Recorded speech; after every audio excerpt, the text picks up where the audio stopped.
Hello and welcome to this British Council video. My name is Aidan, and in the video I'm going to give you some tips, hints and advice that you may want to think about before you link to the self-study packs and start to do any studying by yourself. During the video, I'm going to be asking you questions, and there will also be a quiz at the end, which means you will find it useful to have paper and pen to hand so that you can record your answers as we go. Basically, there are 5 key points I'm going to be talking about during the presentation, and they are ones that you might want to think about and plan before starting to do any study by yourself. Let's have a look at the first point. What point does this image refer to? I want you to think about that for a couple of seconds and maybe jot some ideas down on a piece of paper.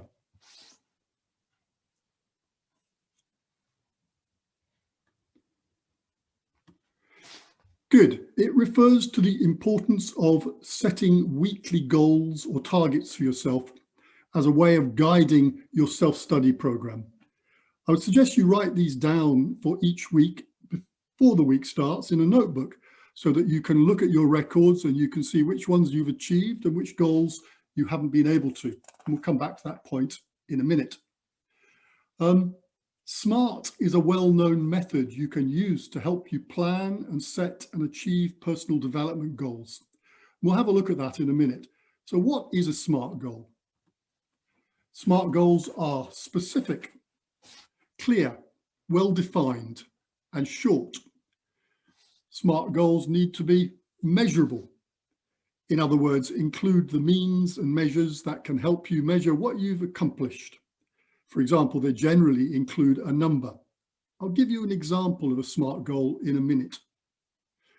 SMART goals need to be achievable so that you can see clear evidence of progress. This is obviously going to help you in terms of motivation. I would say don't try to do too much. Don't set big goals, as this may lead to failure. SMART goals need to be realistic, relevant, and within your reach. Could be something like read 1 text a day and make a record of 5 new words and example sentences. SMART goals need to be time-bound, e.g., by the end of Tuesday, I will have listened to 2 listening scripts and done 2 listening activities. At the end of the week, when you review your weekly goals, if there are any that you didn't complete, it's a good idea to think why that happened so that you can avoid this in the next set of goals that you set yourself for the following week. Okay, let's have a look at point 2. Again, what do you think these images refer to? I'll give you a couple of seconds before we look at the answer. Jot some ideas down on your paper.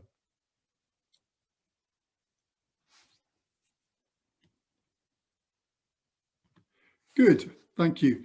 You also need to think about where you're going to do your study in the run-up to your IELTS test. Another word for this is your workspace. And there are 4 points about this that I'd like to make. Firstly, make it your own, make it comfortable, a place that you like to work in. Personally, I like working spaces that include plants and greenery. Other people like pictures. Make it yours, make it comfortable. Secondly, plan a workspace that is separate to the living area where you're going to mingle with others in your house. Thirdly, try and make sure it's in a quiet area where you'll not be interrupted too often. Remember, you need to be able to concentrate to learn effectively. Fourthly, make sure that you have enough space where you can store all of your study materials in your working area. Okay, let's briefly review what I've covered so far by doing a quick quiz.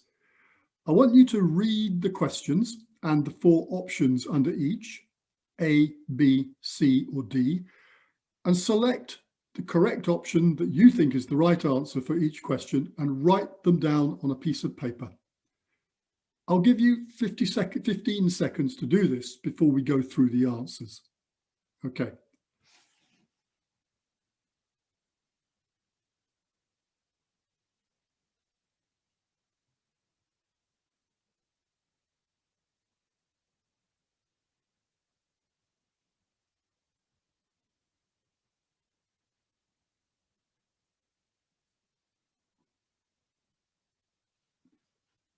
Okay, let's have a look. Question 1. According to the presenter, setting clear targets for your study is important because A, you will need it for the test, B, you can tell your friends, C, you can see your progress, D, you don't have enough time. As I said earlier, setting clear targets for study at the beginning of the week is important because it allows you to see progress, and this is going to be motivating when you manage to achieve a goal. Question 2. The presenter suggests that you study in a place where A, there's a lot of noise, B, you can concentrate, C, there is a place to sleep, and D, it is dark and quiet. The answer to this is you need to find a place where you can study, where it is going to help you concentrate, because that's what's going to make you an effective learner. Obviously, a lot of noise is going to disrupt that, and it's certainly not going to be a place to go to sleep. Okay, let's have a look at point number 3. Again, I want you to think about what point this image is referring to. I'll give you a couple of seconds and write down a couple of ideas on the piece of paper you have, and then we'll go through it.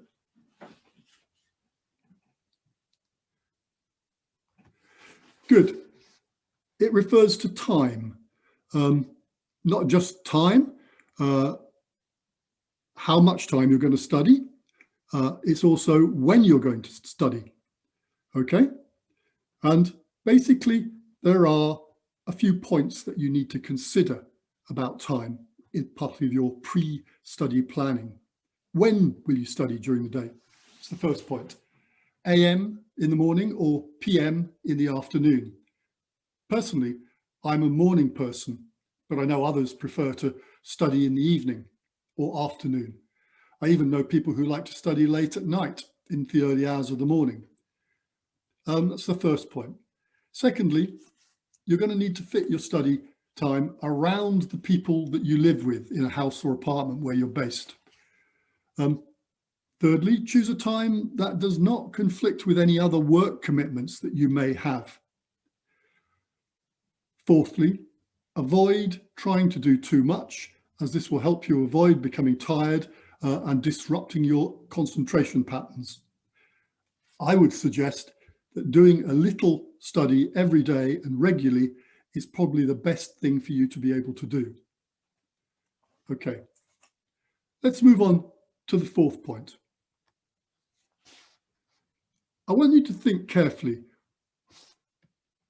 What does this image of people in a field refer to? What are they doing? I'll give you a couple of seconds. Jot some ideas down on your piece of paper.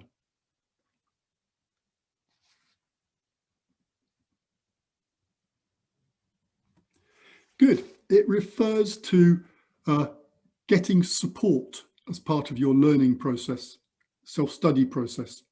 These people are supporting each other. They're holding hands. The 4 points that I would like to make for you. Self-study can be a lonely process. You need to build a support group, ideally, so that you do not go it alone as you study. Some people can find this very demotivating to be on their own. Look for others who are practicing for their IELTS test like you and join up either locally with them where you live or via social media channels like WhatsApp, Facebook. Share your progress and problems with these groups that you form. Thirdly, talk about your study successes, challenges with family and friends. They will always support you. And fourthly, definitely join the Take IELTS Facebook group. and you'll see a link to that fairly soon on the final slide of this presentation.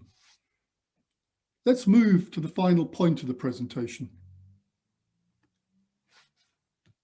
Again, what point do these images refer to? Picture of a television, picture of a yoga, a picture of a nice drink. I'll give you a couple of seconds. Jot some ideas down on the bit of paper.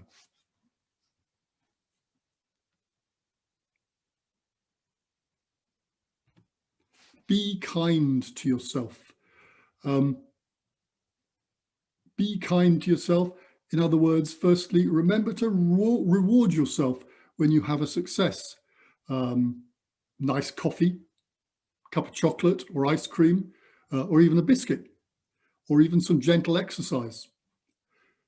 2, you might, as I said, watch an episode of a favorite TV show as part of this. Remember, focus on your achievements and record your successes.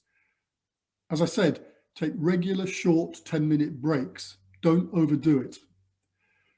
Well, thank you. That's the 5 points covered. We'll end the video with you doing a summary quiz of the points I've made.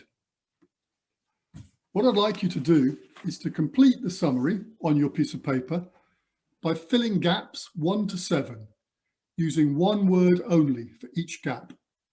I'll give you 1 minute before we go through the answers.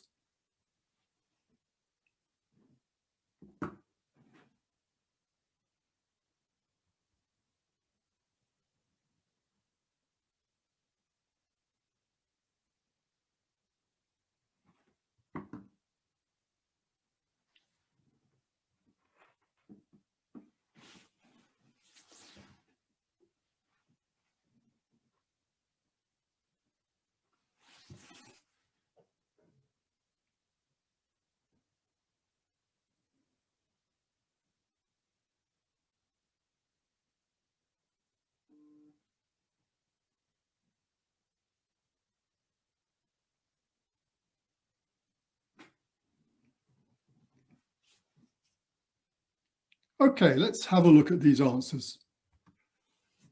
Consider how much time you have before the real test. Number 2, it's a good idea to do some practice or studying every day. 3, find a support network that you can keep in touch with regularly. This can be your friends, or 4, an online group like the IELTS Facebook group. You'll find them very useful. It's where you can meet people. Number 5, don't forget to be kind to yourself.